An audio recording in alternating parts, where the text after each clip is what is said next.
It is Monday, February 19th, and it is 6:02 PM. We're in the Nashua North Boardroom. Ms. Lampier, can you do the roll call and then the prayer? And then I'm going to have, Mr. Claffey, can you lead us in the pledge? I think so. Okay. I think I remember. I had to write it, pull it up the first time because I was so nervous. Almighty God, we have the high honor and the serious duty of managing the educational institutions of our beloved city. In our common endeavors, may we find a spirit of unity and understanding, which will enable us to face our multiple problems with an objective mind, with justice and charity for all, so that any and all decisions made by us will be for the betterment and greater happiness of all of our fellow citizens. Amen. Amen. Do the roll call first. Oh, roll call. Oh, sure. Ms. Bishop, Yes, here. Mr. Johnson, Here. Ms. Prin, Here. Ms. Daniels-Williams, Here. Mr. Claffey, Here. Ms. Darling, Here. Ms. Gilio, Here. I'm here, Ms. Raymond, Here. and we also have Dr. Andrade, Mr. Posca, and Mr. Donovan, and Mr. Farley, Here. and Mr. Maris. Here. Thanks. Hey, Mr. Claffey, you're up.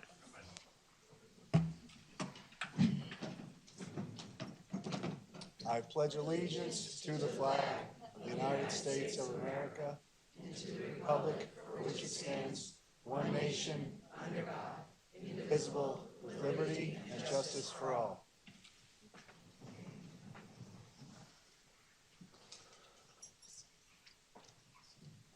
Okay, so we have a strict business meeting tonight with no recognitions or presentations. So we're going to jump right into, I'm looking for a motion to accept the consent agenda. So moved. Thank you, Ms. Gilio. Second. Ms. Raymond, thank you. Any comments or questions? Seeing none, all those in favor say aye. Aye. Aye. Any opposed? Nay. Thank you, Ms. Darling. Motion passes. This brings us up to our first public comment question period for items that are on the agenda. Mr. Johnson, can you hand me the comment sheet? So we have no, None for first comment? none for first comment. Okay. Well, this brings us up to our superintendent's comment. So Dr. Andre, I'll give the floor to you. Thank you. First of all, I want to update the board and community on the incident of this morning at Nashua North High School. I want to commend the North students, faculty, staff, and administration in the way that they handled this matter. It was professional. Warren was in the building today. He can attest to how calm the building was. And again, I think that's a reflection on our North community. Just for information purposes, at approximately 8:45 this morning, a lockdown was initiated as a precaution after school officials were notified of a single bullet found in one of the bathrooms. The Nashua police were at the school and were investigating. There were no threats or messages connected to the ammunition, and there is no known threat at this time. We understand and respect that events like this can cause concern and many questions. We want to assure you that our students remain safe at all times and we're supported. We appreciate the level of trust that is required in sending your students into our care, and we want you to know that as educators and parents ourselves, we take that responsibility seriously. Please also know that there'll be additional counseling services available for the North community tomorrow morning, and there will be additional police units greeting our students out front. Again, there's no credible threats that's associated with this, but we recognize the trauma that could be instilled in one of these events going on, especially in the way that we dismissed. There was a lot of police presence in the building. So working with the police department, we want to show and be proactive and welcome our students back into the building. That being said, also I want to commend the Nashua Police Department on their level of coordination, communication. They were absolutely remarkable in the building today, especially Lieutenant Moriarty, who was the officer in charge. Her leadership throughout the day in the morning is commendable. So again, thank you to the Nashua North students, faculty, staff, and administration in handling this situation along with the Nashua Police Department. On other news, our 21st grant application, we're looking for parent feedback. So I want to be sure parents of our 21st century programs are aware that the program is seeking their feedback. We need their help to support the grant application that would fund um, continuing the 21st century extended day programs at Birch Hill and Sunset Heights Elementary School that take place after school. The 21st century programs have been part of the Nashua School District for 25 years. The link to the survey can be found on nashua.edu. And thank you for taking the survey. Empty Bowls 2024. I hope many of you can join the Meals Matter this Wednesday at 6 p.m. at North for Empty Bowls 2024. Meals Matter is a student-run organization that supports eliminating food insecurity among the NSD students. Come join the festivities and enjoy breaking bread with our students who are doing so much to fundraise for their classmates in need. It's a great cause and a great event. 1,000 career points. Congratulations to Josh Caruso, South class of 2025, for reaching 1,000 career points a few weeks ago. Josh is the first member of the South boys basketball team to reach the scoring milestone. Already, our high schools have seen success in recent playoff play. Congratulations to the Nashua South for placing second in Division I indoor track and field championships with a strong team finish. And a shout out to North's Darius Smith, class of 2025, who won first place in the shot put, 53 feet and 3.25 inches. In the North Indoor Track and Field 4x400 relay team with Tiana Brown, class of 2024, Allison Fry, class of 2026, Christina Juris, class of 24, and Janelle Thomas, class of 25, won the first place in 4 minutes and 7 seconds, winning nearly a full second ahead of the second place winners. North's Dawson Bolton, class of 26, won the Division I championship diving. Great to hear Tommy Crick, class of 2027, and Brent Teft, class of 25, both from South and from North, and both of them from South, and from North, Rossi Nuvo, class of 27, qualified and will compete in the Alpine Ski Meet of the Champions this week in Crotched Mountain. And we have 8 wrestlers from North and South in all weight classes moving forward in the Wrestling Meet of Champions this Saturday in Bedford. Again, congratulations and good luck. Thank you. Thank you. Now it's time for the board response to superintendent comments. I will start over here with Mr. Johnson. No comments today. Thank you for all the information. Thank you. Ms. Prin? I just want to thank you for how the incident at the high school was handled today, and Ms. Daniels-Williams? No comment. Mr. Claffey? Pass. Ms. Darling? I just want to say thank you to everyone at North. I'm personally really happy to see how everything went smoothly and calmly. I know that for a lot of us, that's a parent's worst nightmare. So, yay for North. Gilio? I echo what Ms. Darling just said. Raymond? Thank you. Yes, I am a parent of a student at North, and getting that email and phone call was terrifying. Frankly, my husband was homesick today, and I think he jumped out of bed, white as a sheet. It's very scary, and so I really appreciate all of the staff here at North. The quick phone call and email that went out from the principal to let us know that you guys were on it. The number of police officers that responded quickly to make sure everything was okay, and just how calm everybody stayed. I know my sophomore was actually irritated because his English class went ahead and did a Midsummer Night's Dream, even though he would much rather have been playing on the internet or texting with his friends about everything that was going on. So a huge thanks to all of the adults in the buildings today, just making sure that our kids were safe and really doing it in a methodical and thorough, safe way.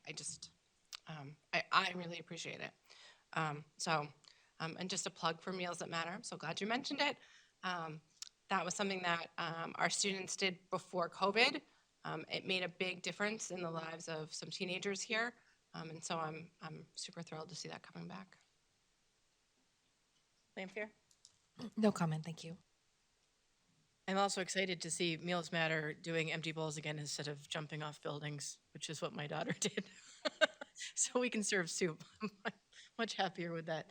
But I want to echo what the other board members stated in regards to the response to the incident this morning. I was one of the parents texting my kid all day, and she was like, "Mom, leave me alone, we're fine," which was fantastic. That's exactly what they should be doing. So just want to thank you, Dr. Andrade, for keeping us updated. Principal Burns did a fantastic job keeping us updated, and the Nashua Police did a fantastic job responding, keeping everyone calm, and making sure that the building was secure and safe, and following through with whatever policies and procedures that we have. So thank you very much. I'm going to guess it's Mr. Mears' turn. Do I have the back and forth right yet? Yes. Good evening, everyone. I'd first like to congratulate the boys indoor track team for a third-place finish at Plymouth State University last weekend. A reminder to all students that course selection for next school year ends on this Saturday, February 24th, and anyone who drives himself to South, make sure you have your parking passes, because parking rules are going to start being enforced pretty soon, so make sure that happens. Registration for spring sports opened a couple days ago, I believe, February 15th. So make sure you go sign up. And our February break will begin next Monday, the 26th, until March 1st. And we also have a early release on March 12th. Regarding the PSAT and SAT, that day will be March 27th, and the Math Honor Society will be providing tutoring in the next coming weeks during E-Block. And tomorrow at South is Teacher Swap Day. So students will dress like teachers and vice versa tomorrow. So excited to see what happens tomorrow. And I'm also eager to start working with the South Student Senate and start working with Warren and the North Student Senate. And excited to see what happens in the next school year. Thank you. Good evening, everyone. I think today has been full of some very tense moments and also some reflection. At 9:15, my teacher informed our class that we would be going into lockdown. We were later informed that live ammunition was found on our campus. It is all too easy to read stories about gun violence online and to think to yourself, this would never happen here in Nashua. I think today was not a wake-up call, but a reminder that the threat of gun violence looms over us every day. Fortunately, Nashua takes extreme caution over gun violence, as we saw today with our response. And I want to thank the Nashua Police Department and neighboring police departments who came for additional assistance to ensure our safety. The level of organization that the Nashua Police Department showed entailed a sense of safety even when we didn't have all the answers. I also want to thank Dr. Andrade and his administration on their tactful approach to the scary situation. As Dr. Andrade said, the school stayed extremely calm, cool, and collected, even during times of uncertainty. And I think that speaks volumes not only about the maturity of the Nashua North staff, but also of the students. Overall, I want to express extreme gratitude to Nashua North staff, the Nashua Police Department, and especially Dr. Andrade and his administration. Thank you. Well said, Mr. Farley. Okay. Now we're into committee meetings. We should all just go home, right? Okay, so I'm going to hand the floor over to Ms. Lampier for Committee on Finance and Operations. Okay, thanks. I'd like to make a motion to approve the installation of swings funded by the PTO at Broad Street Elementary School. Second.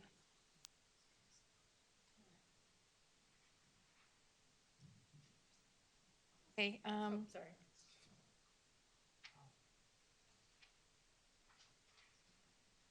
so we made the motion, and now just, Ms. Raymond seconded it. Okay, so on the motion to approve the installation of swings funded by the PTO at Broad Street Elementary, all those in favor say aye. Aye. Any opposed? Swing and passes. Can I just say how happy I am to see a bucket swing? I think Yes, that's amazing. yeah. I was happy about that too. Now, next up, we have I'd like to we have a contract with Tyler Technologies, which is they're going to provide a new software system for our school buses, which transport over 6,000 students a day. Updates to the geographic information system and mapping have means that it's time. Our system is now over 20 years old. So I'd like to make a motion to approve the contract with Tyler Technologies with a first-year implementation cost of up to $20,496 and an annual software subscription fee of $17,069. Subscription fee to come from the fiscal year 25 budget line 91.1.992225 and implementation fee to come from the fiscal year 24 budget line 91.1.992700 Second that motion. Any comments or questions? Seeing none, all those in favor of approving the contract with Tyler Technologies, as Ms. Lampier stated, say aye. Aye. Any opposed? Motion passes. And finally, I'd like to make a motion to approve the fiscal year 24 January transfer report. I'll second. Nobody was really eager to do that. Okay, any questions about the transfer report? Okay. All those in favor of approving the fiscal year 24 January transfer report, say aye. Aye. Aye. Any opposed? Motion passes. Thank you, Ms. Lampier. I will now turn the floor over to Ms. Raymond for Committee on Policy. Thank you. I was just noticing that the second reading policies weren't in our packet, but I will do my best to answer any questions if people have them. So, hold on one second. This is the problem when I don't have paper. I can't find things.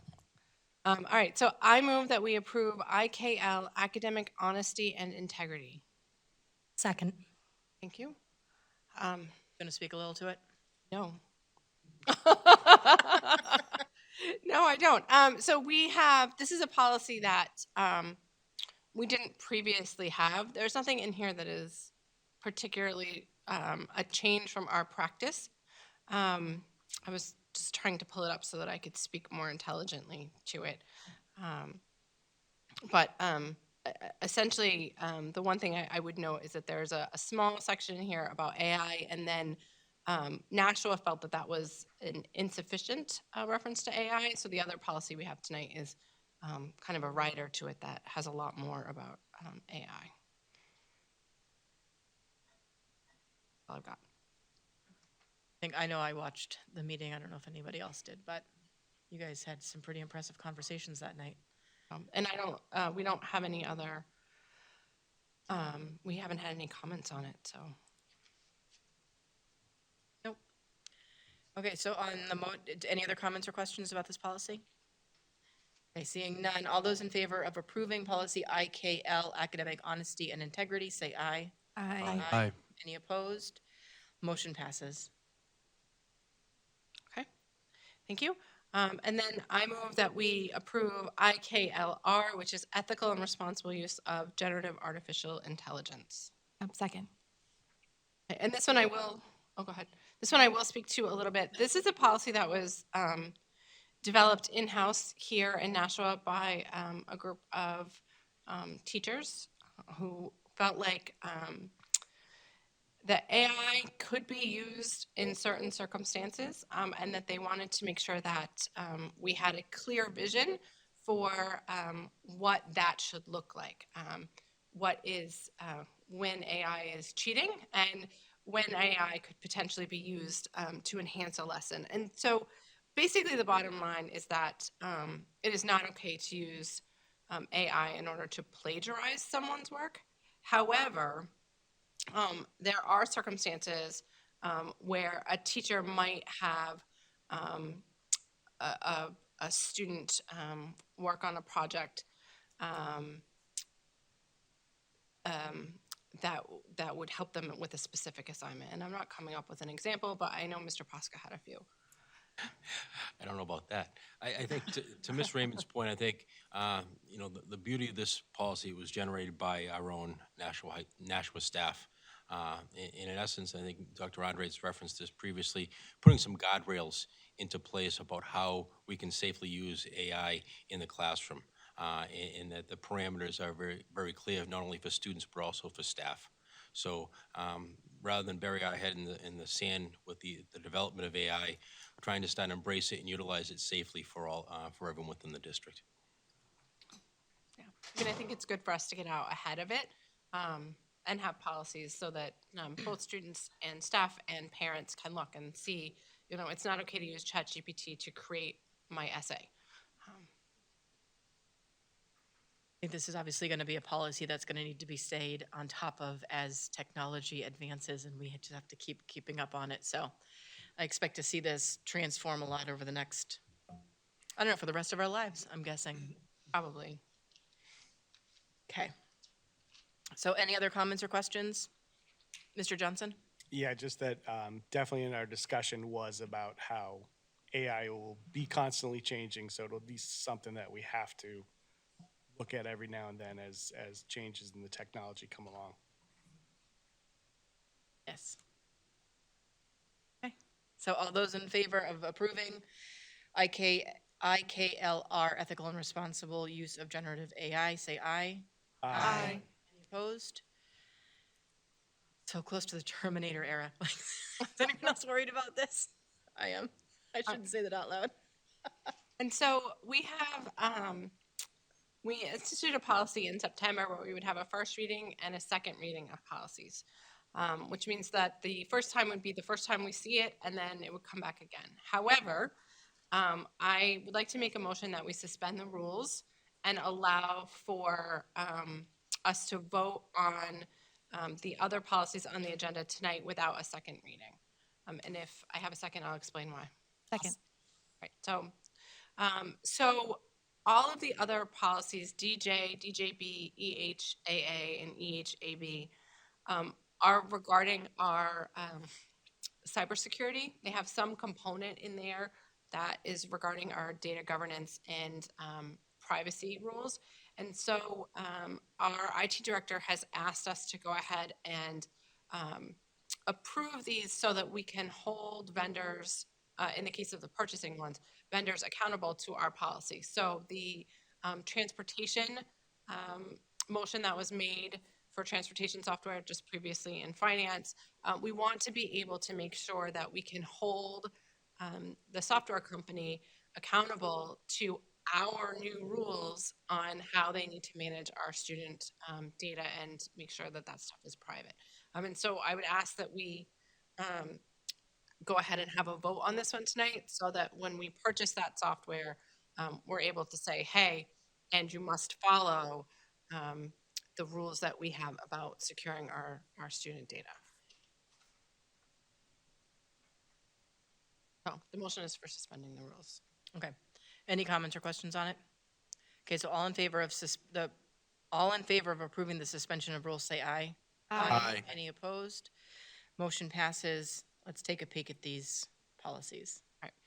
So the first policy, I'll move to approve the policy DJ purchasing.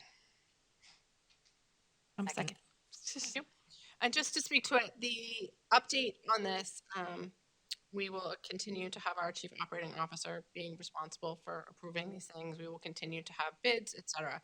However, we now have a paragraph regarding software, and it requires an SOC2 type 2 report or verification that the provider's technical, administrative, and physical controls related to security, processing integrity, confidentiality, and privacy of data are in place. And this is directly to protect our students' data. And I don't really understand what any of that is, and I anticipate that as technology advances, this is a policy that we may have to pull out every year or every couple years and update the type of security that we require. But this is not my wheelhouse. Not in my wheelhouse either, but I think it really had to do with making sure we are in line with our data privacy agreement and in protecting personal identifiable information. And I think Mr. Donovan was working with Mr. Rodriguez as part of this with the bus purchase. So Yes, and now with the security breach we had last spring, we're putting more of our services on the cloud, so therefore we want to make sure that they have the appropriate controls in place. Whereas previous to that, most of our software were housed on our internal servers. That for a company / school district our size, you'll be seeing less and less of that. There'll be a lot more software up on the cloud, so we want to make sure that they can follow the various rules that we expect them to. Anything else? Any other comments or questions from the board? Seeing none, let me go back to my agenda, sorry. Okay, so all those in favor of approving policy DJ, say aye. Aye. Aye. Any opposed? Motion passes. Okay. So I move that we approve policy DJB, purchasing procedure. Second. And just bring everyone's attention on page 2 of this policy. You'll see that there's a red section regarding purchases of cloud-hosted software. And this really lays out the procedure that Mr. Donovan needs to follow when he is working with the Director of Technology to evaluate cloud-based software to make sure that it meets our privacy requirements. Any other comments or questions? This will prevent any leaks in the cloud. The rain joke, you guys. All right, so all those in favor of approving policy DJB, say aye. Aye. Aye. Any opposed? Motion passes. All right, I move that we approve policy EHAA, employee use of network resource and telecommunication systems. Second. Okay. To speak to this one a little bit, we had a significant discussion at policy committee on the new paragraph in red. It's 1, 2, 3, 4, the fourth bullet down.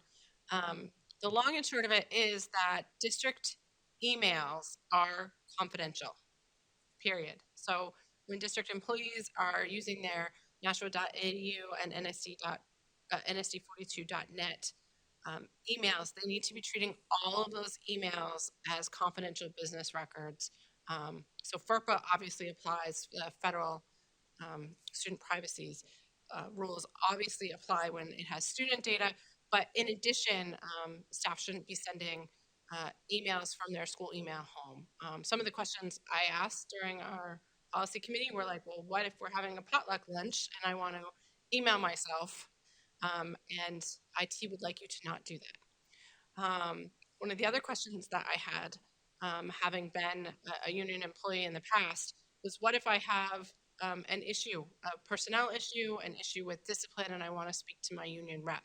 And so we did add to this policy from policy meeting last week that this bullet on treating it confidential does exclude union-related business with the bargaining group. So if you have a disagreement, say, with a supervisor over a situation that you're discussing in email, you can communicate with your union rep via email so that they can provide the union services. And hopefully that addresses some of the concerns that the union.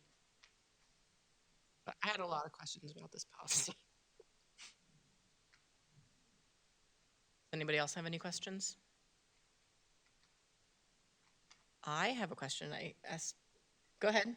I was just going to say, so there's our data governance plan is online. So the IT department is going to put a one-pager out of like the do's and don'ts, things that you're allowed to do and things like, again, there's in our data governance plan, there's kind of 3 different levels of, again, like the highest protecting PII, to like that simple case of I'm forwarding a potluck dinner, or I want to like X, Y, and Z, and just really to explain the different levels of what you can be sharing and not be sharing. So they are working on a one-pager that will go out to all district employees to clarify this policy, because not everyone's going to read it in great detail. So we just want a one-pager just of really going over what you can and can't do.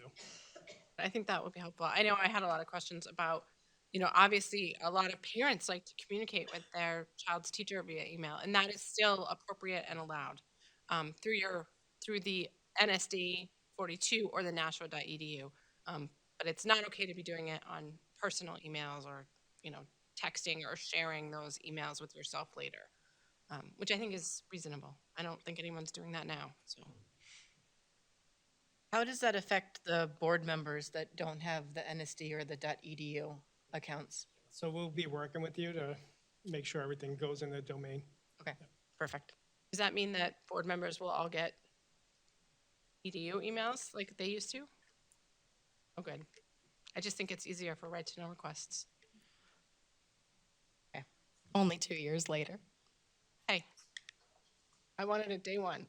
I am giddy about this because if anyone remembers 2 years ago, I was like, I want a board. Why do I have to use my personal email? And I'm pretty sure I drove Miss Bishop absolutely crazy for the entire first year because of it. So First year. I like to think it was different reasons the second year. I eventually dropped it. I think just to speak, I know this policy isn't about board members, but just to speak on that, I think there are times when parents email board members information that might include private information about their student that I personally would never want in my personal email. If it's in a .edu, then I know that it has the privacy protections and the security protections that the district has. So I just feel like this is safer. Birds in one stone. Yeah, I was just going to reiterate Ms. Raymond's point. So through the cyber investigation, which is, we still have quarterly meetings with the people who are doing all the data searches. They're making these recommendations to just tighten up what's on our domains. So these policies reflect the recommendations coming from the cyber experts. Ms. Daniels-Williams? I just wanted to ask, will this apply to like the digital cell phone numbers that we approved earlier for everyone? Thank you. I had the same question about this because in policy, in finance, we had approved a new system a new phone system so that people be able to reach their teachers directly. And I was like, well, how does this work with the privacy and stuff? But the thing is that people will be reaching the teachers through an app on their phone.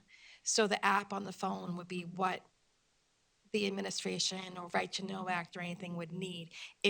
We would never have to go into a teacher's phone to get any information.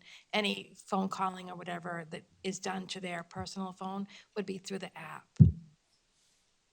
Thank you for the clarification. I hope I explained that correctly. Okay, thanks. Any other comments or questions? Mr. Johnson?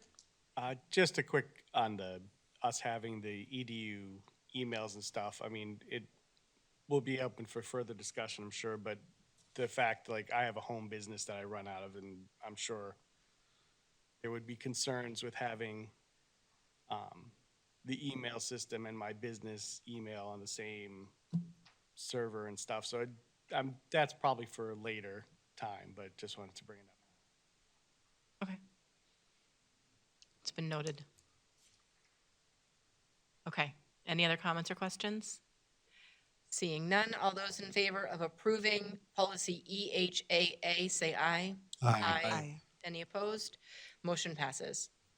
All right, last one. I move that we approve policy EHAB, data governance plan. Second. Oh, and security, sorry. Data governance and security. Second. Thank you. You want to speak to this a little bit? Yeah, there's a lot in this one. We've added a definition of cybersecurity event. We have indicated the Director of Technology's requirements. And then we've added a section on page 3 about the use of apps, et cetera, regarding student information and student privacy. So basically, the Senate passed a bill last year, and then the House passed it, and the governor signed it over the summer, that would allow certain apps to be used with parental permission slips in some of our classes. This mostly applies to CTE classes, and the apps are some that ordinarily wouldn't be allowed under our data governance plan. So one of them I think was AutoCAD. Another one, because of the way that they use personal, like you have to create an account, it was previously not allowed. But some of our CTE programs would like to use AutoCAD, and that's an important like career skill that our kids need. Another one is LinkedIn.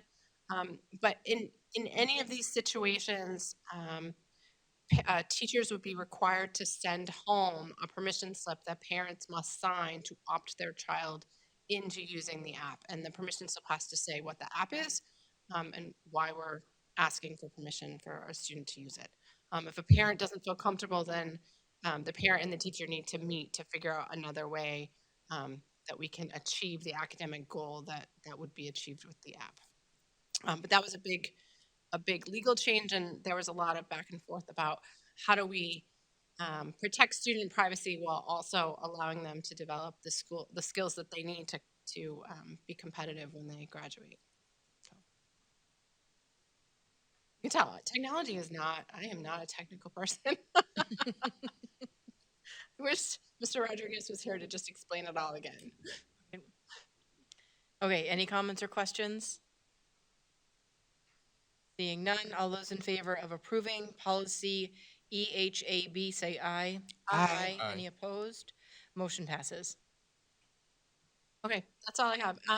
One note, we were going to bring back restraint and seclusion. We worked on that at length, but we're still working on some language regarding further investigations when there's a restraint or seclusion and parental notice of the results of that investigation. I think the policy committee is aligned with the district on wanting to improve and increase our cooperation with parents, and so that'll be back probably next month for our final reading. Thank you.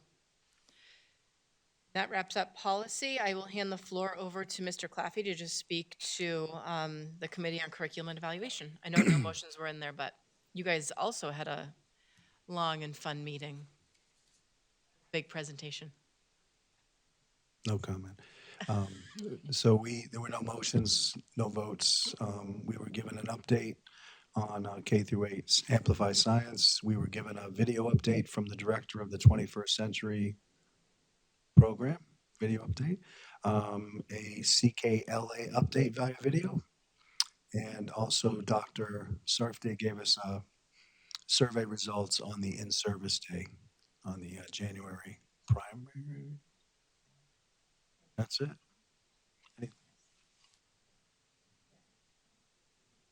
Lampier?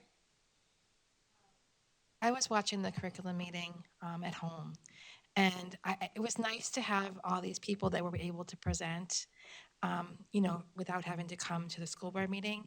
But it also meant that we couldn't ask them any questions, or you guys couldn't ask them any questions. I didn't know if that was going to be something that we would do all the time going forward, if there was some kind of a, like maybe someone could present once, and then the next time they'd have to come in person. I think, I know that the 21st Century update, because of the snow day, was moved, and Dr. Surf, had set up a number of people to come here from out of state on that. I think it was Monday or Tuesday, but the snow day canceled that. So I think, I hope this was the exception. I hope so too, because I have a lot of questions about the CKLA. Raymond? Yeah. I also just wanted to follow up. I heard that there was a survey that went out Friday, maybe, on CKLA to staff. And actually, I heard that it's already closed, that it was like a 2-day kind of thing. And I just wondered if that's something that, first of all, if that's true, like how long people have to respond to it, and if we'll see the results of that. Because I think we're all interested in hearing about CKLA and making sure that we follow what's been our traditional piloting procedures, which is to have more than one option and compare it at the end of a year or two. And so I'll follow up and get the board that information. thanks so much. I appreciate it. Daniels Williams? Is that an option to have another curriculum that we can compare to that? I know that was a process before we came to the board. Supposed to be. That's how standard pilots are done.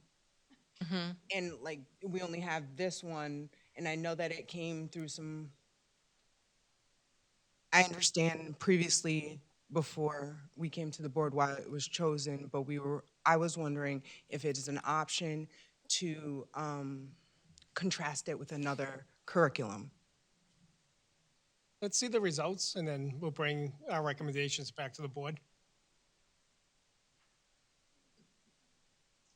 I know, speaking of the videoing, that was innovative. I thought that was a great way of bringing people in, but I was a little frustrated that we couldn't ask follow-up questions. I was also watching it on TV.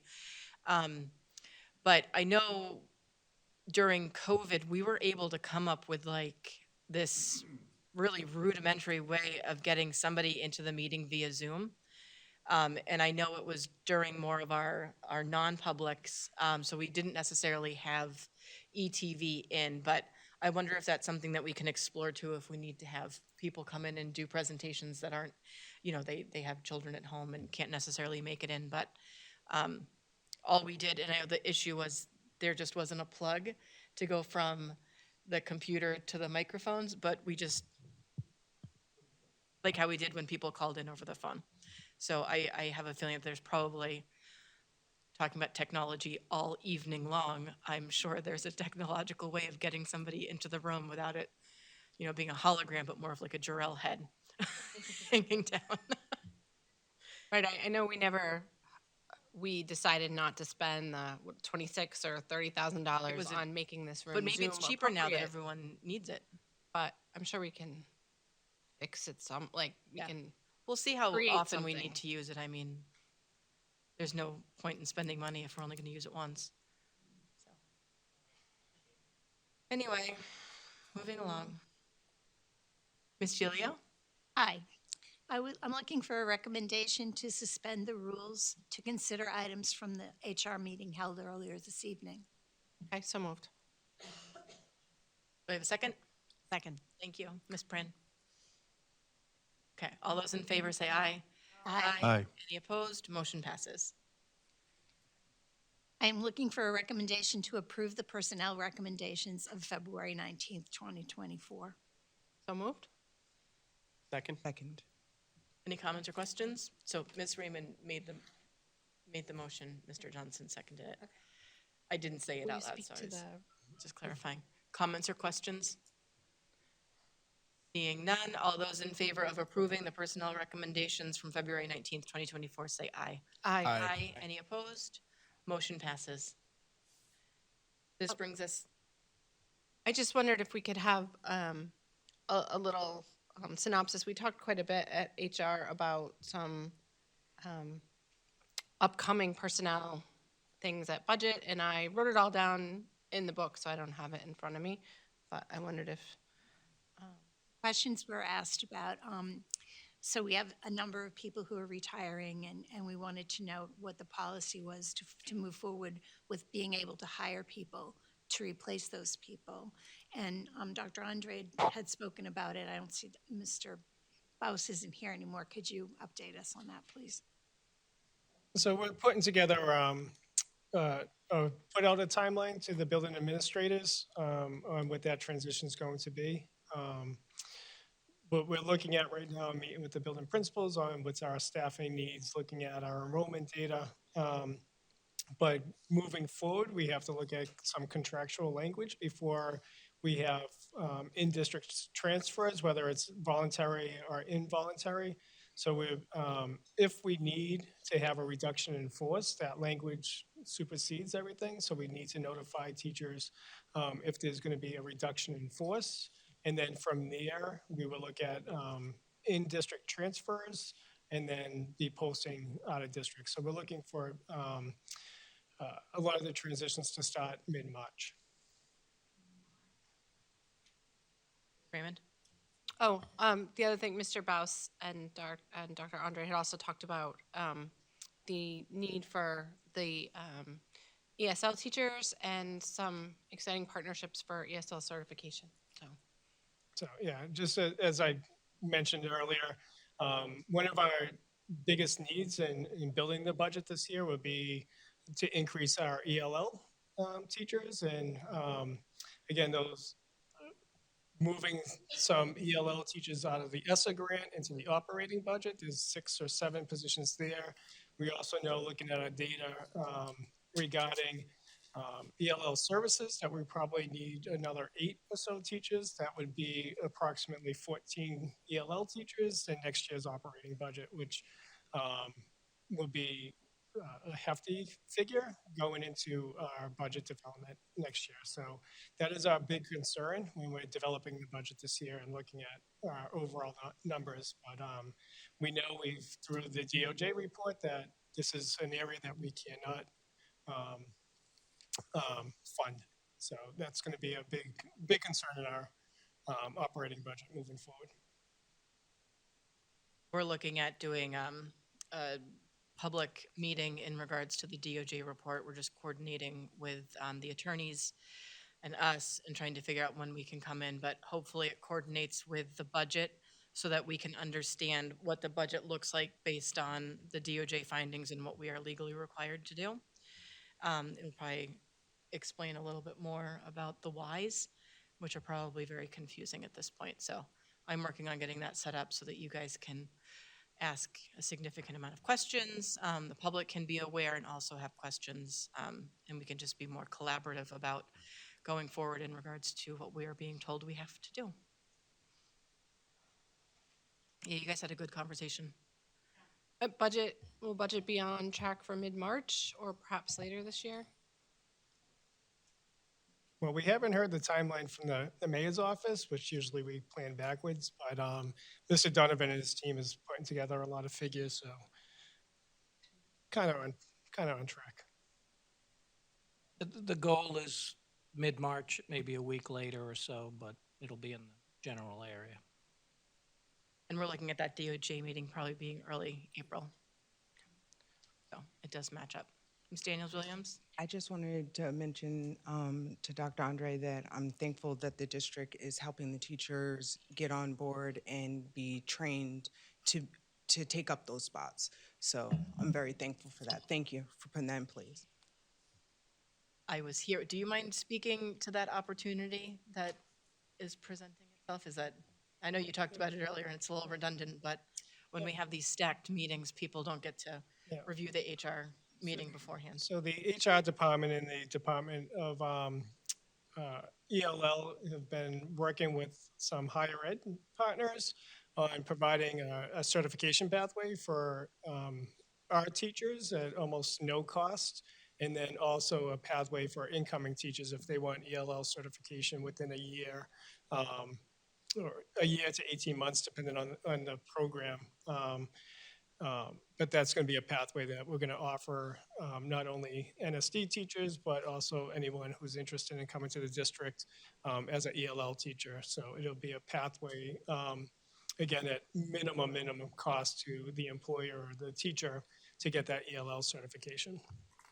Would this be available for regular ed teachers too? Just, okay, because I know I'm ELL certified in Massachusetts. I didn't know if it was in New Hampshire. So we're expanding, Massachusetts is a little different Yeah. criteria, but we're expanding that opportunity for all teachers. But at this point, we're only allowed like to do cohorts, so it's a small number as we grow the program. So I think there's about 5 or 6 teachers in there, but there's opportunities to get up to 20 or more teachers per year.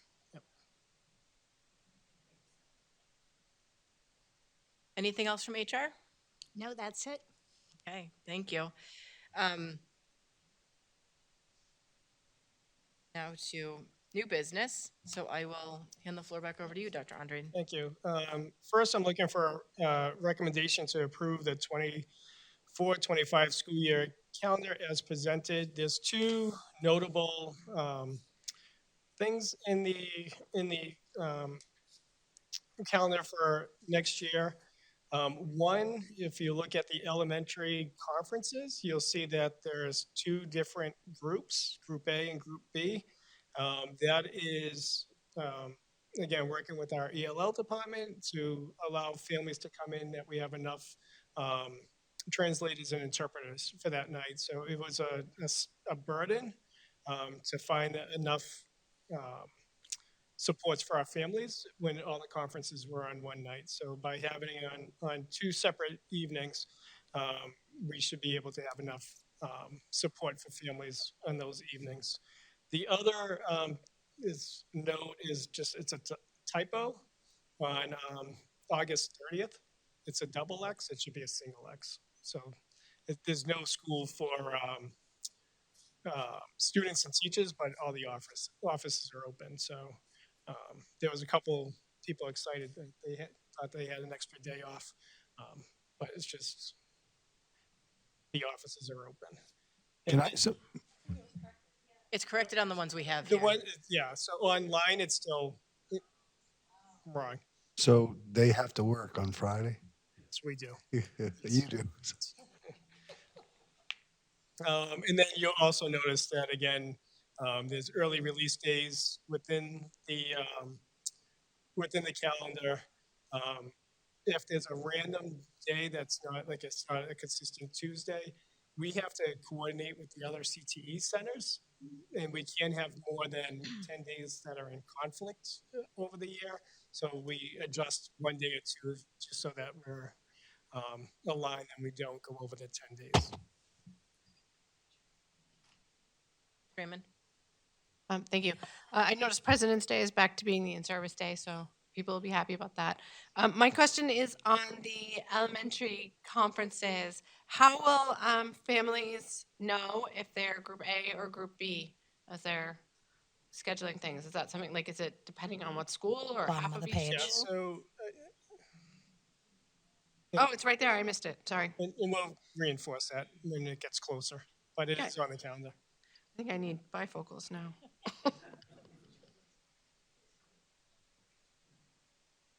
Okay. Any other questions? We're all doing the flip, Heather. It's I fine. know, this is terrible. Okay, so on the motion to approve, nope, I need somebody to make the motion and somebody to second it. So moved. I move we approve the calendar 24-25. Second. Claffey and Ms. Burden Raymond. To Ms. Raymond. Okay, any comments or questions? Okay, on the motion to approve the 2024-25 school year calendar, all those in favor say aye. Aye. Aye. Any opposed? Motion passes. Back to you. And then this, I'm looking for a recommendation to approve a special education intensive needs memorandum of understanding. This MOU is really to recognize the hard work of the staff in our intensive classrooms. We've been understaffed for a good amount of the year. So this MOU is really to recognize the work that they're doing in servicing our students. And it's, as you can see, the rates are in the MOU, but it's really, again, to recognize all their hard work and effort that they're putting in to support our most intensive students. So I'll make the motion, but I have a question. Okay. Can somebody second, please? Thank you, Ms. Daniels-Williams. Shouldn't say should somebody, does anybody want to? By order of the me. Okay, what's your question? Oh, thank you. So I think that these are incredibly challenging jobs, and I cannot speak to how appreciative I am for the staff that are doing it, especially when you're understaffed. It can be extraordinarily stressful. But my question is, do we have any idea of what the total cost to the district is, or like how many staff this is impacting? I assume since Mr. Donovan didn't come out and tell us not to vote for it, that it's in the budget.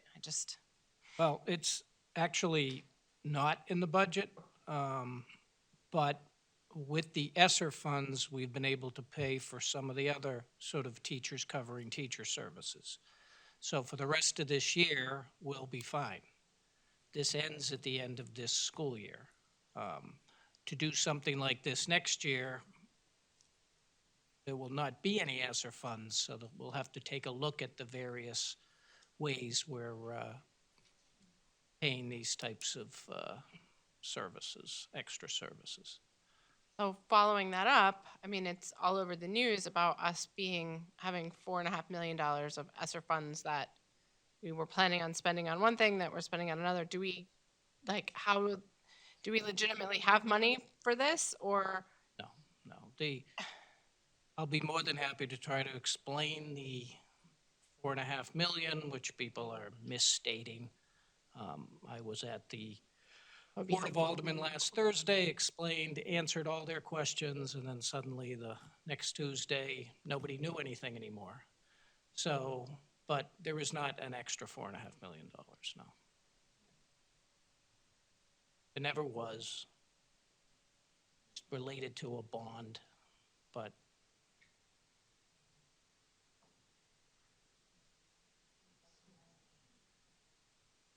Daniels-Williams?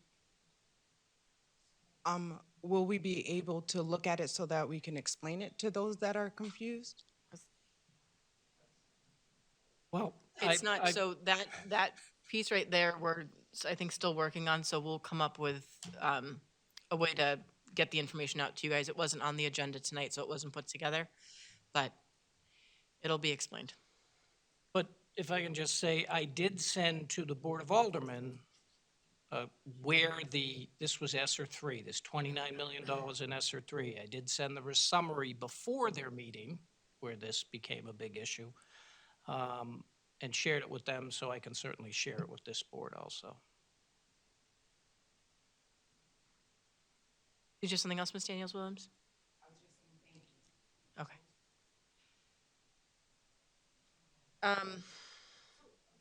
So how many teachers are being impacted right now, and how many paraeducators by this?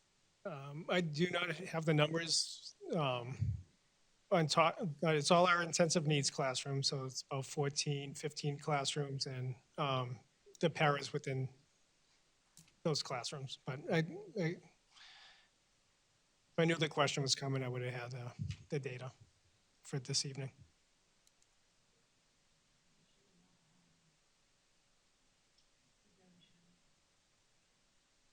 I'm concerned because if we're going to be paying people a higher rate for the next couple of months and then we take it away and not pay it next year, how many people are going to stay for a pay that they weren't getting in June? So I'd like to see this be sustained, not just the last couple of months of school. So I think that would be a different MOU. This MOU is only to the end of the year, and then I know. how does that I know. go into the budget, and what's the impact on the contracts? Right. So. I don't think anybody's disagreeing that they have done above and beyond with very short staffing, so Right, I mean, I just yeah. want to make it If we could get something that just with a little bit more numbers, I mean, look, I'm the first person, this is why I'm not allowed to be negotiating on teams anymore, because I'm the first person to say we just simply don't pay people enough, but yeah, it would be nice to have a number. I'll get that information to you. Thanks. So we've made the motion. We want to have further discussion on it? Is second. Yep, you second. I'm wondering if we want to have more discussion on if, do you want Dr. Andre to bring numbers back before we vote on this, or do we want to vote on it tonight? And this is just consensus. I'm not asking for a call of the vote. I just want to see heads nodding. 'Cause If we were to table it, when is the next meeting, and would the agreement be retroactive to this meeting? I would speak to the NTU on that. It was supposed to go into effect once the MOU is signed.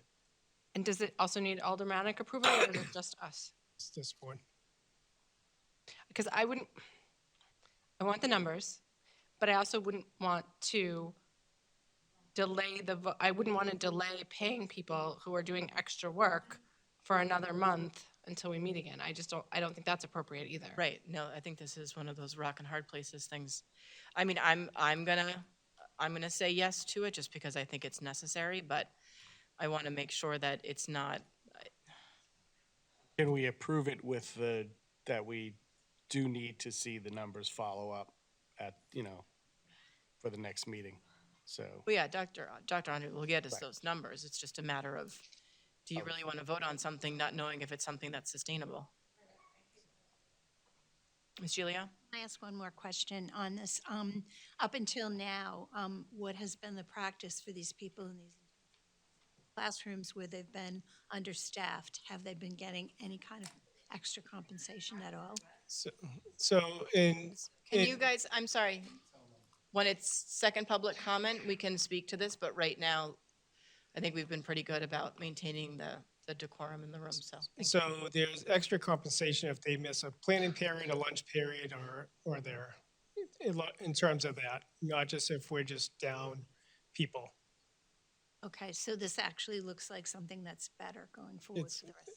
Yeah, for this year, and I think, again, that longer conversation is what the staffing look like next year, and that's a larger conversation, but we really want to work with the NTU on what can we do immediately, while we have, again, a little bit more flexibility with ESSER funds, and using that to provide the compensation. But if we're looking at something next year, that's a longer conversation with the NTU of any kind of contractual language, or what is the longer budgetary cost if it's sustained. Thank you. I have one more. Let's let Ms. Lampier go because she hasn't spoken on it yet. I'd like to vote on this tonight because the special educators and the para-educators that work in the intensive need program are the hardest working people in the school district. And I think that we should go ahead and, give them what they have earned.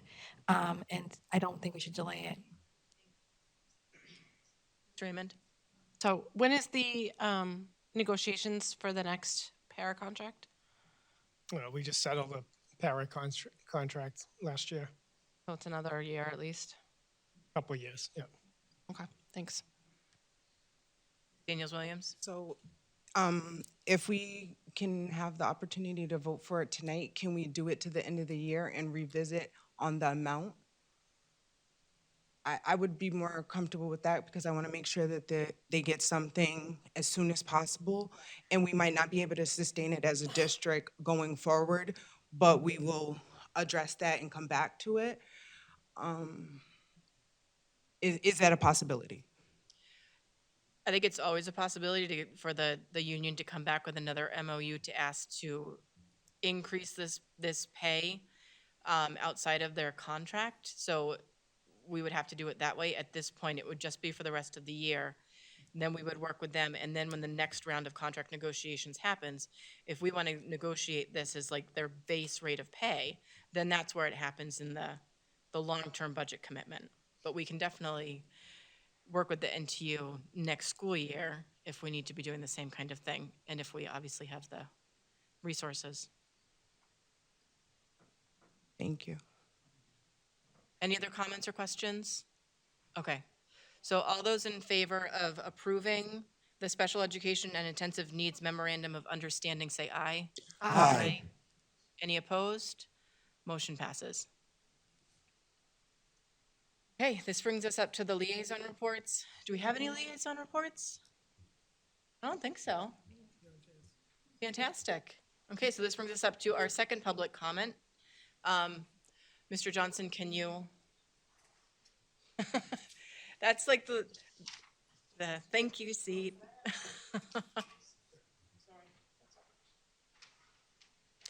And remember, second public comment is for items not on the agenda. However, there still is a 3-minute time period, 15 minutes to start with. If we hit 15 minutes, one of the board members can make a motion to extend. So I will have, if somebody could keep their eye on the clock for when 15 minutes is, that would be fantastic. I will keep my phone on for the 3 minutes. I think you all have heard me before. I'll try to make some really intense eye contact when we get up to the 3 minutes because I don't want to interrupt you and be rude. But if we've gone like 20 minutes past your 3 minutes, I'll make some spontaneous utterance or something. An air horn or something. It'll be fun. Okay.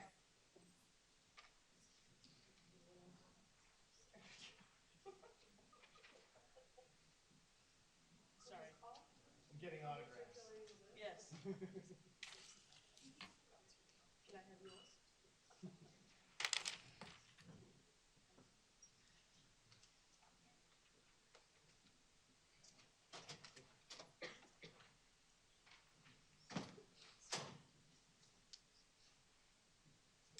Thank you.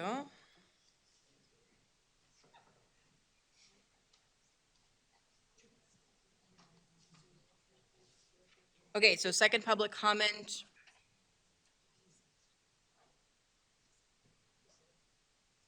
Oh, I never say this name right, and I'm so sorry. Arvilla Mastro Marino? See, it's the glasses. They make me magical now. I can read. It doesn't look like scribblies, and I'm just making up letters now. That was well done. Thank you. Thank You're you. welcome. I'm going to make this short. I understand that I'm going to speak to the boundary change. And I understand that the original plan was to have equal division. And I don't understand why that's changed because I see a number of problems with the boundary change. And being a parent of 4 children, I can understand why you would want to keep your children together. I've taught in a school district where we were in 5 different schools in different time periods, so I understand that. But there are I just want to list some items that I see with problems. First of all, if I lived in Nashua, I would be very concerned that my taxes went to a mostly empty new building. I would have a problem with that.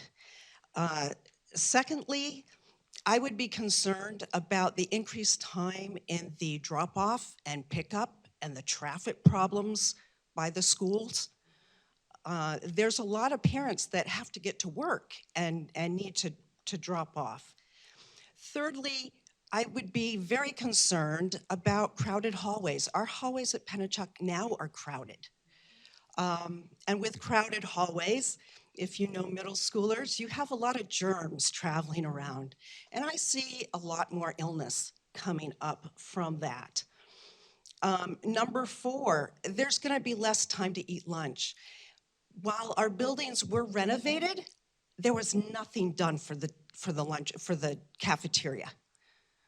The space was bigger, but the kitchen doesn't have any more ability to put out more food than what they can put out now. So I'm concerned about kids standing in line and not having enough time to eat lunch. Not to mention the poor cafeteria workers having to deal with that. Number 6, large class sizes. Now, I've taught a class of science of 32 people, and it's like whack-a-mole. You need to, and then you add in all the IEPs and the 504s, and you can have really good class management, and you're still not able to meet the students' needs. So I have a concern with the large class sizes. Let's see, that's 6. Number 7, I'm concerned about the greater number of students coming because we are not going to have any additional special ed teacher positions available. So those children with IEPs are not going to get as much attention as they need. And I think that's really unfair. They really need that. So they will be lacking in that support. And finally, I would hate to have on my shoulders the fact of teachers losing their jobs. We are known in Nashua for having highly ranked high schools. To have highly ranked students in high schools, you have to have a really strong foundation. And so I would like to have you reconsider the boundaries so we can give those students the foundations they need. Thank you. Thank you. Oh, guys, I'm really going to ask that we refrain from that. I know everybody's in support of everybody else.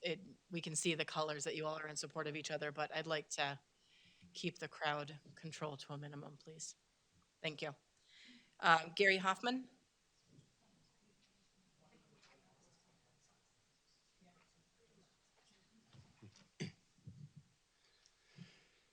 Gary Hoffman, 38 Perham Street. And if you don't know, I'm a middle school teacher. I teach at Fairgrounds Middle School. I teach 8th grade. I've also taught 7th grade. And for the past 20 out of my 21 years in the Nashua School District, I've been a middle school teacher. And tonight, I think there's a lot of middle school teachers. If you're a middle school teacher, stand up. We're here tonight because we're concerned. I know I'm concerned. I'm really concerned about next year. As the previous speaker mentioned, worried about Pennachuck. 800 students is a lot of students. But you know what? I'm also worried about Elm Street. That's going to be McCarthy next year. I'm also worried about my home school, Fairgrounds Middle School. Partially, the reason I'm so worried is I don't fully know what's going to happen next year. You know, we were told originally that we would get the details about what was going to happen in December. And December became January. Now we're at the end of February. We still don't know exactly what's going to happen next year. When you have to wait so long, what ends up happening is rumors spread.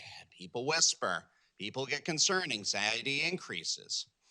And so part of the reason I'm speaking tonight is I'm going to urge the school board and the central office, please let us know what's happening next year as soon as possible. We really, that will really help a lot. I'm also here tonight because I'm concerned about class sizes. I had listened to the last Board of Education meeting, and it sounds like at all 3 middle schools, class sizes are going to be larger next year than they are this year. I know at my school, Fairgrounds, we're projected to be somewhere over 600 students. We've heard that we're going to be about 2 teams per grade.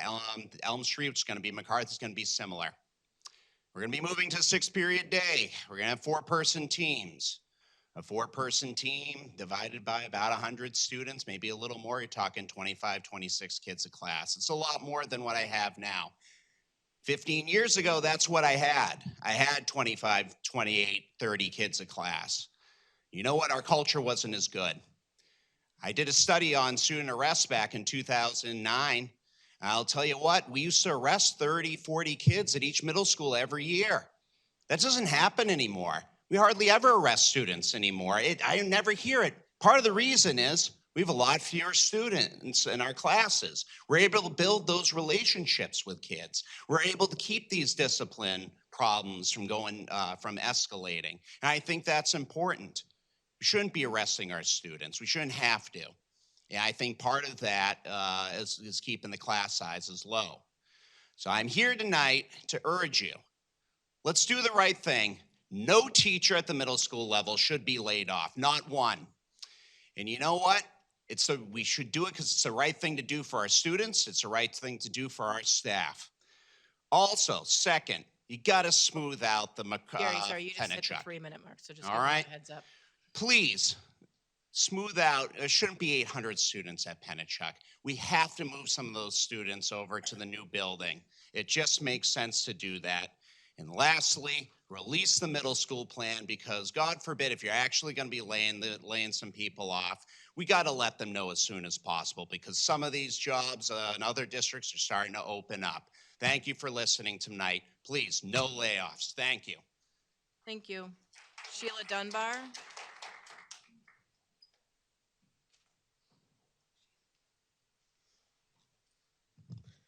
Good evening. I'm Sheila Dunbar.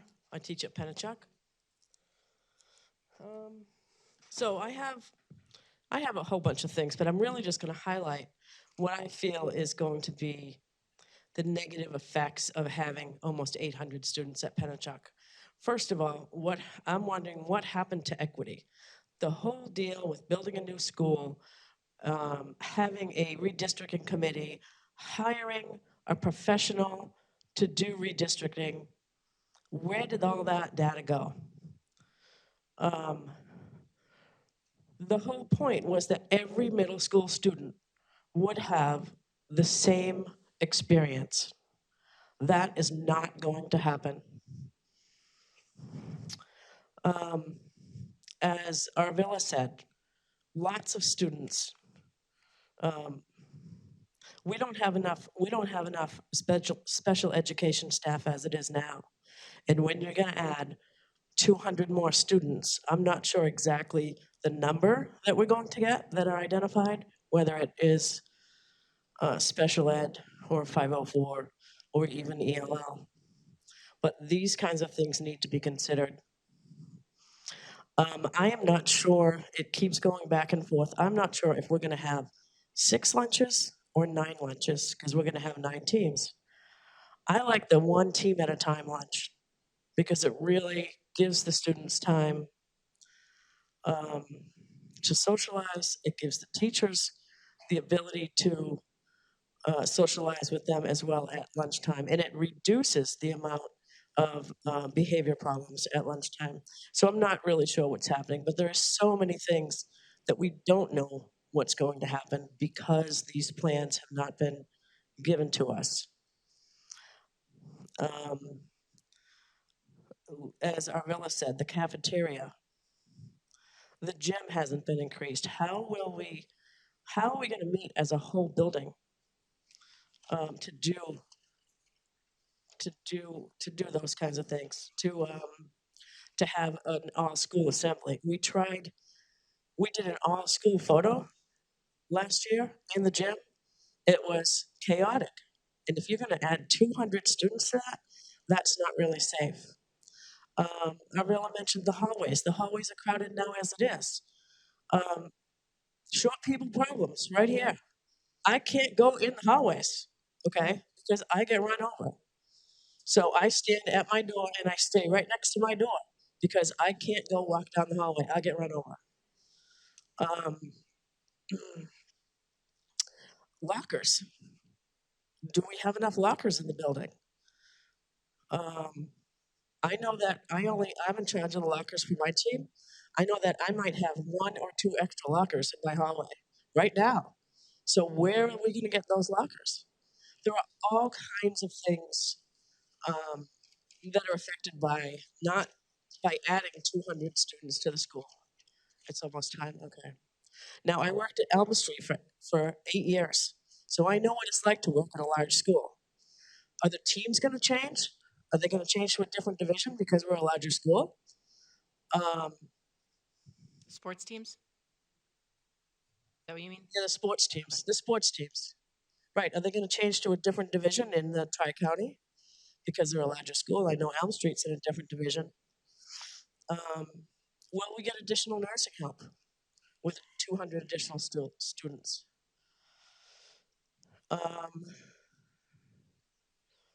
It has been 3 minutes, just to let you know. Thank you very much. Thank you. Patty Gagnon?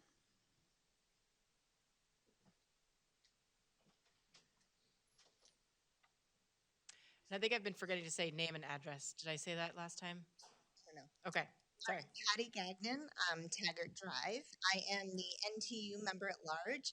I'm going to be reading Adam Marcoux's email to you all tonight just because he couldn't be here. Thank you, and I told him I would tell everybody to read it, and I forgot to say it at the beginning of public comments, so thank you for And I don't have my picking up my slack. glasses, so I'm going to do my best. It's okay, they're here. We're all... When the idea of a new middle school was presented to the district, there was a lot of excitement. Renovations would be done to Fairgrounds and Pennachuck, and Elm Street would be replaced. We were sold a bill of goods that would be updated with new facilities, approximately an equal number of students in each building, and no cuts to faculty, staff, or programs.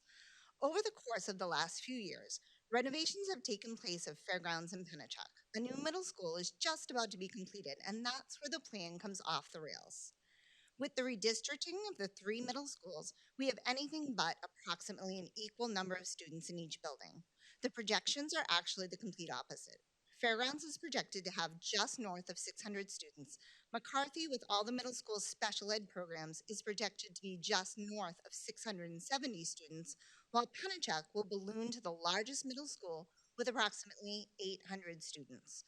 There was plenty of concern around the firm that was responsible for suggesting the new middle school lines, but it was action by this board that caused such significant changes to the projected middle school population in order to not break up the elementary schools. The practice, while it would be nice to eliminate if possible, is already in place with elementary schools feeding the middle schools. The line that moved unbalances McCarthy and Pennachuck and has profound negative impact on staff. With this move, McCarthy is set to lose an additional 12 teachers, but Pennachuck will gain no additional teachers with this move. How does this impact class size with the additional change of only having 6 periods per day? It is still unclear how many teaching positions we will lose in this reduction in force, but remember when this was sold to us, there would be no cuts. The Nashua Teachers Union has not supported these changes and continues to not support these changes, and the district is recommending to this board. While it's true that I have sat at the table, Adam has sat at the table during some of these discussions, my role has been that of NTU president to interpret the contract and seek legal counsel on the implementation of contract language. The students and staff of the Nashua School District deserve better. This rush to make such drastic changes quickly reminds me of other times we have rushed to make changes. Care to guess how some of those jobs have turned out? Not good. I implore the board to move the Broad Street line back to where it was and balance out the population of McCarthy and Pennachuck. We are always told that we should be doing what is in the best interest of our students. Isn't balanced middle school populations with fully staffed teams what is in the best interest of our students? I think so. Respectfully, Adam Marcoux. That was perfect 3 minutes. Yep, there are 2 more people on second public comments, but we've hit the 15 minutes, so if anybody wants to make a motion to extend. I Ms. move Gilio? that we extend the time for people to speak. Second. Thank you. So Ms. Gilio, Ms. Darling, all those in favor of extending public comment for the last 2 speakers, say aye. Aye. Aye. Any opposed? Motion passes. Kim McGurk?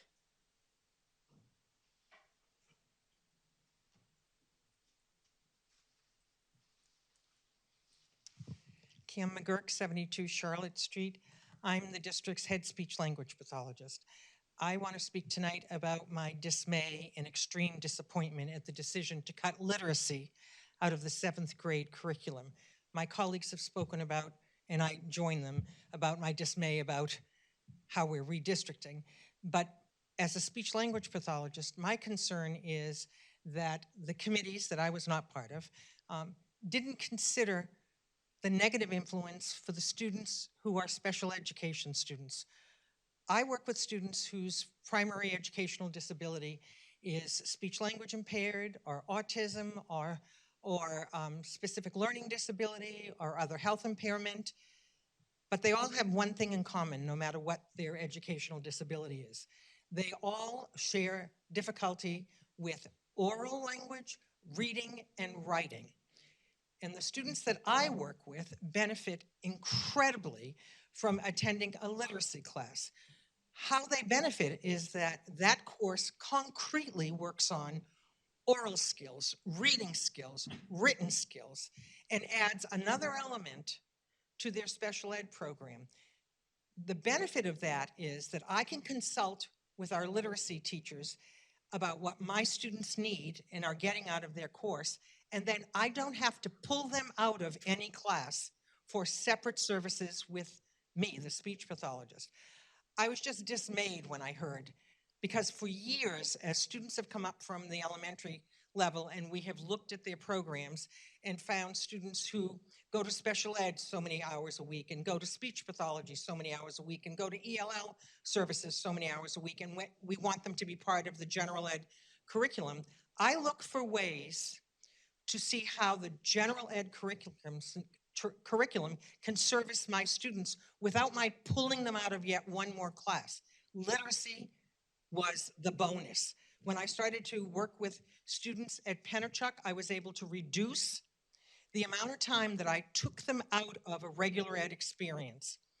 With literacy going by the way, aside from the fact that we'll lose the benefit of that to all students, specifically my special ed students will lose the benefit of being part of a curriculum activity that meets their needs. I implore you, it's probably too late, to consider whenever you're making curriculum decisions, have you asked special educators how this is going to influence? I don't think there were any special ed people on the committees that made that decision. Certainly nobody ever asked the speech language pathologist, but I'm terribly disappointed at how the students that I work with will lose out on an incredibly important part of their general ed curriculum that supports their special ed needs. Thank you. And Thank you. I'm taller than Sheila, so I get to stand in the hallway and watch all those kids fly by me. Kathy Belanger?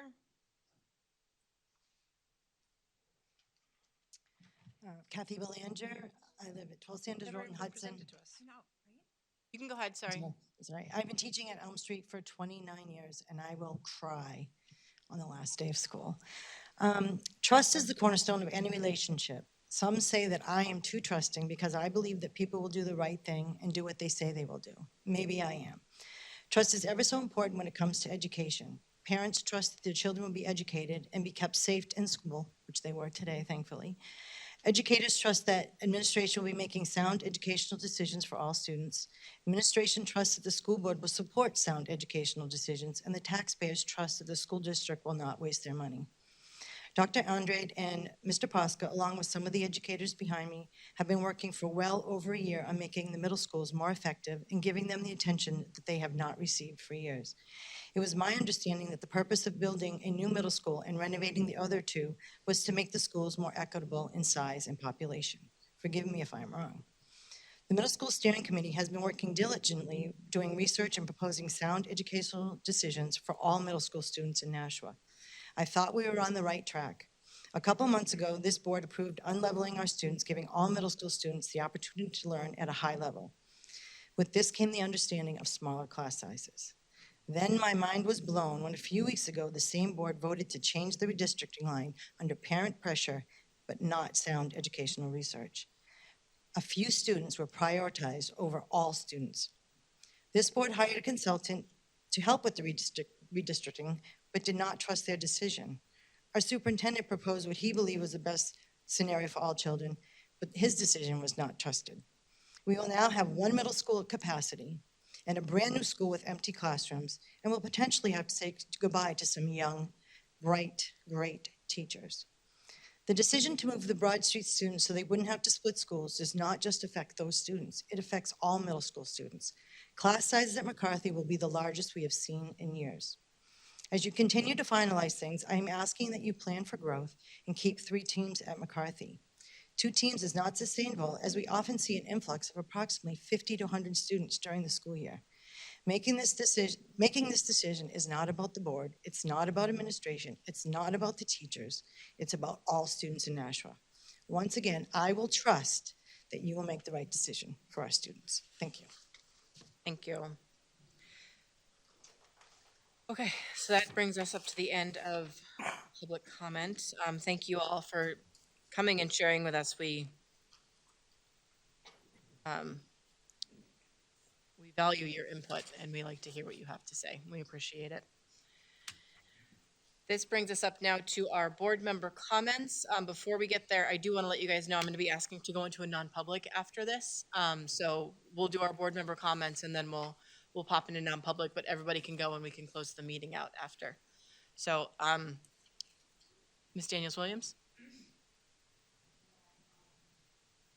Bring a motion? For what? I would like to bring a motion to indefinitely table the redistricting. Indefinitely tabling means that we can never bring it up again this year, which means that, That we will keep it the way that which it means, was originally. no, it means that it stays the way it is currently, which means that no other changes could be made, even if there's new information. So I would like to bring a motion. I think what we need to understand is that we still have the elementary school, and we're going to be presenting what that committee looks like, what public input is going to be like. So we still have this whole element of shifts that we can look at within the elementary schools that we need to get to, especially this year. So I don't think we should be putting forward any motions that table any redistricting, because we really need to focus on what's going to be happening at the next level. But continue on, you can say whatever you want. So I would like to bring a motion to indefinitely table the changes that were made at the last meeting to the redistricting. I think the motion that you're trying to make is you want to make a motion to change. To reconsider. To reconsider the line. and not be able to bring it back after it's voted tonight. You can't, so you're trying to do two things at once. You can make a motion to reconsider a previous vote if you voted on the side that passed the vote. If you voted on the side that was defeated, you cannot bring a reconsideration motion under Okay. Robert's rules. It is weird rules, and there's a learning curve, so. If somebody who voted for changing the lines wants to motion to reconsider, they can. Otherwise, it has to stay unless another motion to change it happens. So you could, I was going to finish my thought. You could make a motion to create another change in the lines if you, for example, found a group of students that, like if you figured out that we could move kids from, I don't know, Pennachuck to Fairgrounds and Fairgrounds to the new middle school or something else. You could make that motion. But we also have to keep in mind that But we we need keep maps and stuff. free and reduced lunch equitable, so that we have the same kind of socioeconomic statuses going on. So if you want to take a look at the map that was already presented and see if you can find pockets of people. So I imagine the district like a clock and how it is now. And if we wanted to shift it so that the lines are more equal, then you can do that. But unless you have a line or a presentation to say tonight, I don't think anybody's seen it, and they may not be comfortable voting on anything until you actually like put something together. So if you want to do that, go ahead.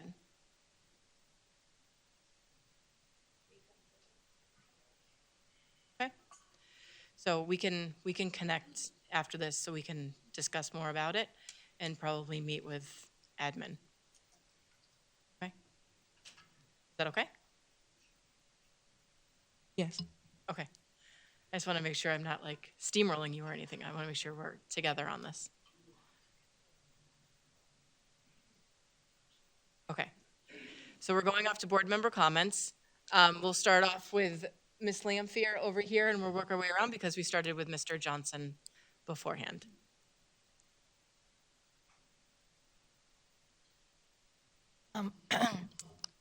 I hope that we can reconsider the motion to move the lines back to what they were. I lost last time. I voted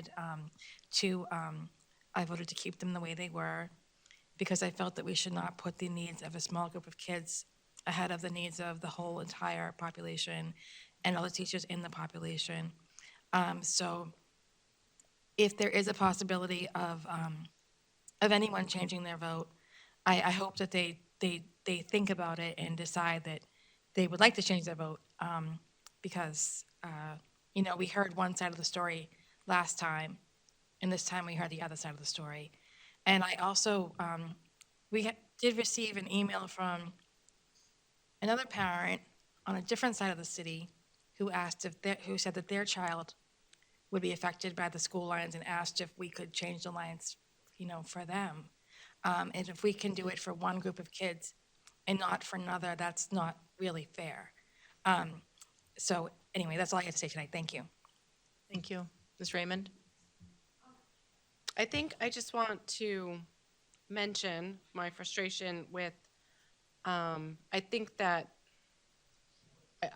we've had an issue over, I would say, I don't know, a year or so of, I feel like we're being asked repeatedly to make decisions without all the information on all of the sides that we're supposed to be considering with making decisions. I think it happened with redistricting. I think it happened with the Mount Pleasant question. I think it happened again tonight where we're asked to make a financial decision without financial information with which to base it. And it's very difficult to represent the taxpayers and the citizens if we don't have all of the information we need at the time that the vote is being called.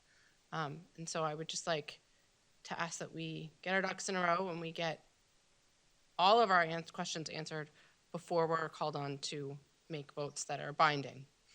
Because it's frustrating when we have issues where we get a little bit at one meeting and we make a decision, and then we get a little bit more in the next meeting, and then a little bit more at a third meeting, and we look very wishy-washy when if we had just delayed the vote until we had all of the information that we needed, it would have been much easier for everyone.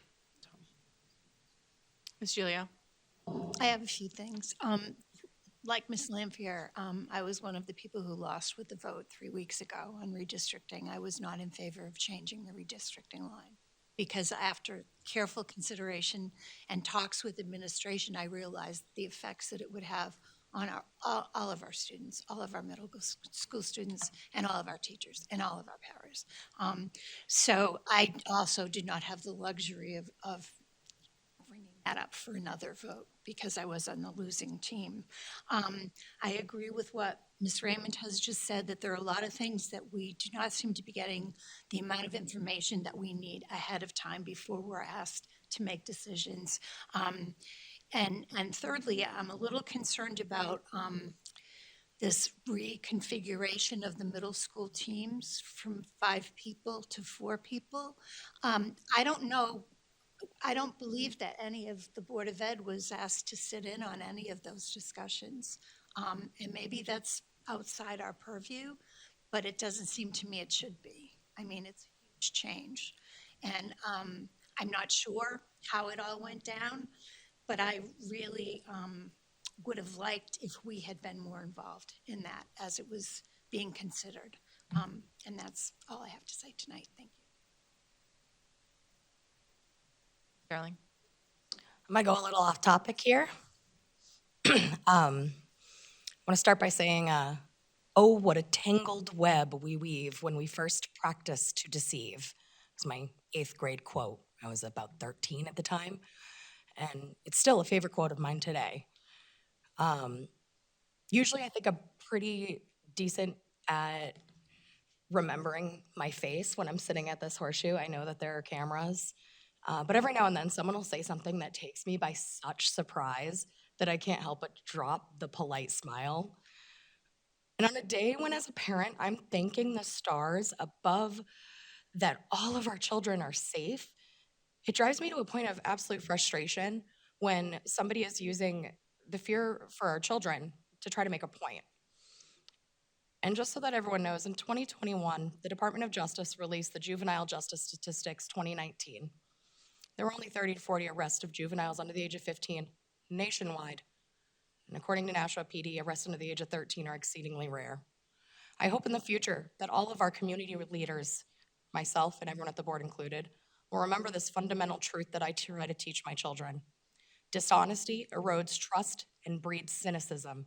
Even if it seems well-intentioned at first, nothing good comes from a bold lie and will only lead to a loss of trust among those who look up to you.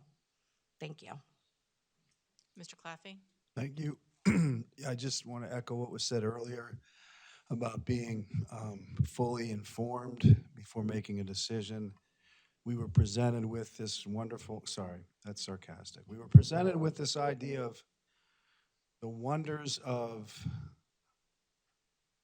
heterogeneous grouping. And at the same, that passes, and then within, I was trying to go back over the minutes. Now we're voting to take the same people that are supposedly going to learn how to scaffold and differentiate and somehow get the training done before the end of August. I mean, I was trying to think of a metaphor. It's like saying, we're going to teach you how to juggle, but we're going to cut off your fingers first. And see, and that's dramatic, but I feel if I was a middle school teacher right now, I would feel as if I just didn't matter at all. And I don't want to, I'm just saying, you threw that at them. I don't think I voted for that. I know I didn't vote to stick Penachuk with another 80 students. So if you're unsure as a member of the board, don't support something at that time. Ms. Daniels-Williams? So being new to the board and listening to everything that some of the elder members have said tonight about they not feeling informed, I thought that it was me and my learning curve. I've looked back over the meetings and I concede. I feel also that I am not informed on the decisions that I'm asked to make, that it is literally a yes or no answer. And yes, that's my yes or no, but it seems good by some things, but the other things I'm not able to pick out or decipher or distinguish. And I'll say that. So I totally agree with that. The other thing is that Nashua Public Schools is about the community. I originally voted against, not that they wanted to stay together, but that it was one particular group. And I feel that that's so unfair, and that we're gonna lose 13 teachers. I'm very new to this, but it just seems like there should be something that we could say or do to change that. That it shouldn't be like, okay, well, this is what the admin said. It should be something that we decide, and it could have came before me, and I will have to just say that due to my learning curve, I am sitting on the Nashua School Board, and I'm willing to learn so that no longer these mistakes happen before they get to a vote. So thank you. Ms. Prin? I'm not even sure where to start. I was sitting here making notes while people were speaking. What seemed like a simple decision with the move, because it felt like it was just a small group of kids. We could figure this out, and I'm still hoping that we could figure something out, but it ended up being much more of a complex choice, which I did feel now uninformed. I'm not sure what else to say about that, although this just hearing a lot of food for thought. Hearing both sides of it made me realize that it wasn't a simple decision. And I'll take that into consideration. Mr. Johnson?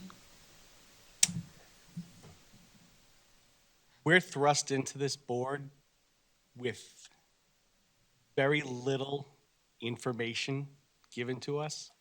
We're brought in, we're told Robert's rules, we're told this, we're told that. And the only information we have that we can enter with is what we've either seen, discussed by previous board, or what parents have told us while we're out campaigning and talking and doing that sort of thing. So going out, running for the BOE, I heard from Broad Street parents who were upset. I heard from Mount Pleasant parents who were upset. And I wanted to help them.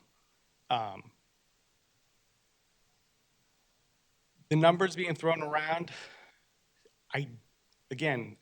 it's hard to say where it's coming from, because when you look at the Broad Street and it's saying, well, it's 15 kids per school year. And then we're saying, okay, now Penachuk's 200 more kids. That doesn't line up. The math doesn't seem to work. And again, it's probably there, but we do not know this information. We do not have it. We're being presented with different numbers constantly. And when we're trying to help one group of people, and I did not hear from any teachers that moving 15 kids from one school to another would make a difference until today. So again, it comes in that we're coming into this board, new members. I mean, we've been here since January, so we've been here a month and a half. And the first thing we have to decide on is, hey, this line is unfair to our kids. And again, when you have, to a point, every single parent coming to you and saying, why are you doing this to our kids? Why are you doing this to our kids?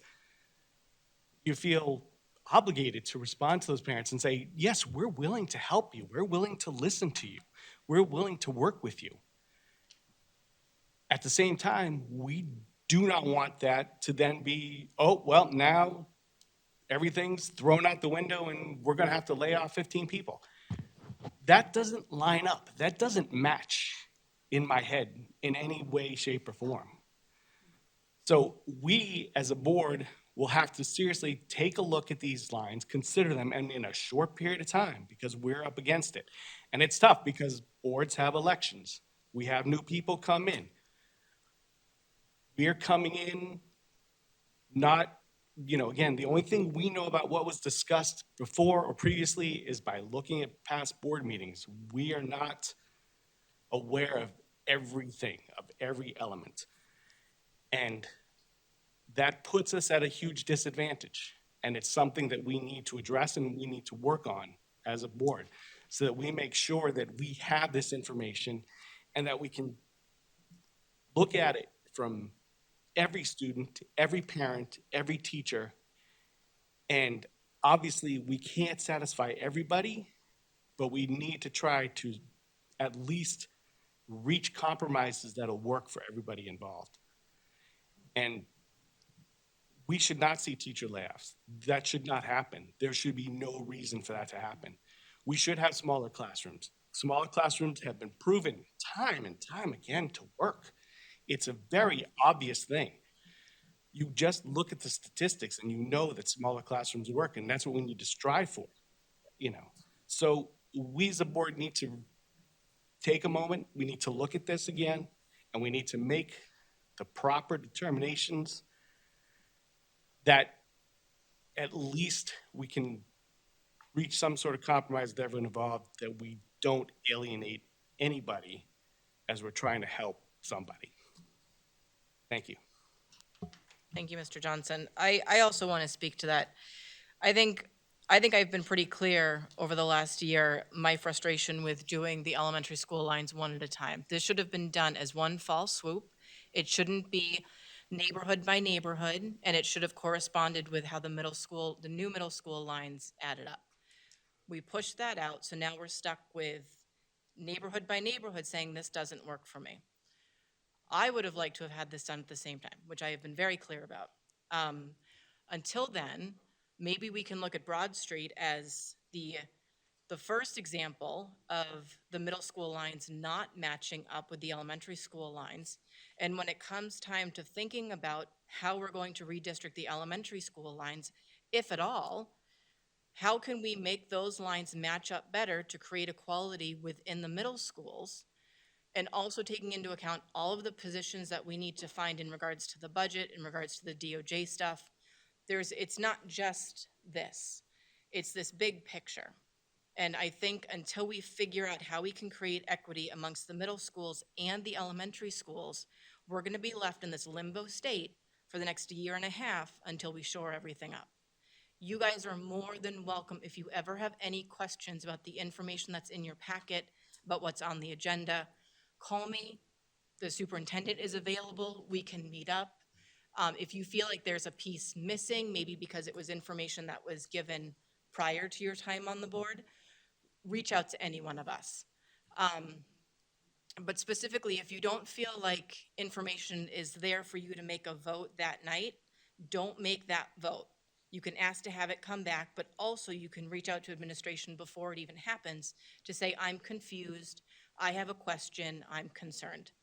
I think Dr. Andrade has sat down and met with every single person who has needed some support in understanding what's happening. I don't think these votes are happening in a silo, but when we attack things one step at a time, we're naturally making those silos. So we're not making decisions based on the big picture. And I think as we come up to this budget season and as we figure out how our district is going to be shifting its needs based on the DOJ report, which those lawyers have to come and talk to us too. I can't make them come up from DC any faster. They don't listen to me. But I think once we have that broad brush stroke of what's going on, we're going to be better able to meet the needs of everybody. Because I do think that there's a way to figure out how everybody's needs can be met. It's just a matter of finding out what that pattern is, how to interrupt whatever negative is happening to prevent those behaviors from happening, and then coming back to the table and saying, this is the best opportunity. But we can't do that when we're doing these siloed responses. So that's where I stand on it.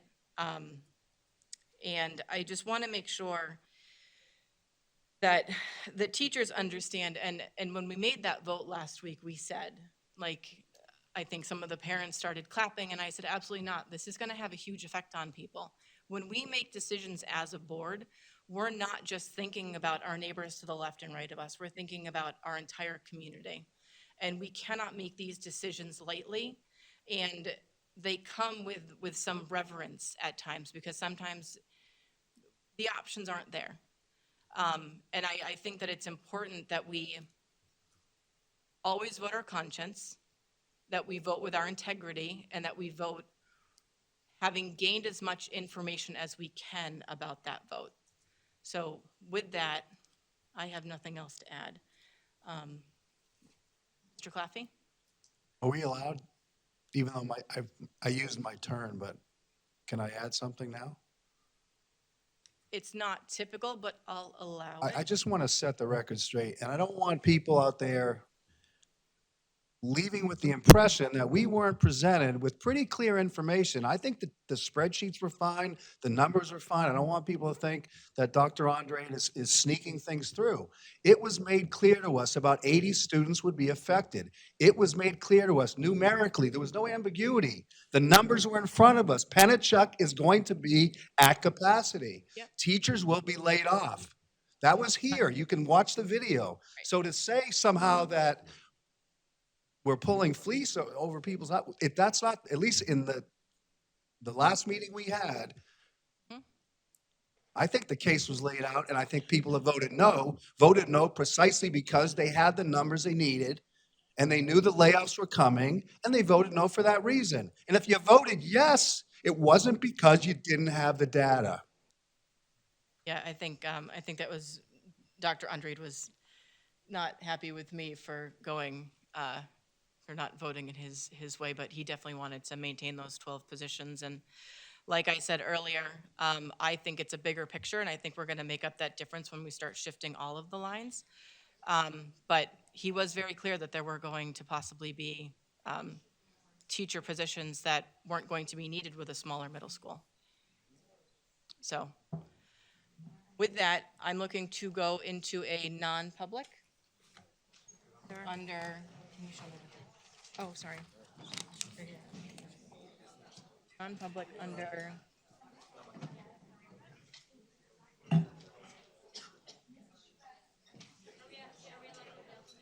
we're gonna say, hold on one second. We haven't wrapped up the meeting and I need to make this motion.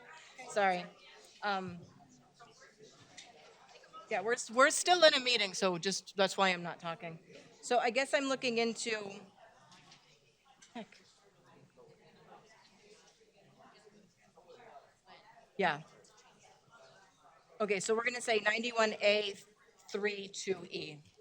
So did you make the motion, or? Yep, I'm making that motion. Second. Okay, and we have to do roll call. So on the motion of going into non-public under 93A 91. 91A 32B. B. No, C. C. Second? Is that what we need? No, Oh. Ms. Lampier did. We need to do a roll call. So Oh. I was waiting to. Okay, so, Ms. Bishop, Yes. Mr. Johnson, Yes. Ms. Prin, Yes. Ms. Daniels-Williams. Present. No. You have to vote yes or no. I want to go into non-public. Okay, Mr. Claffey.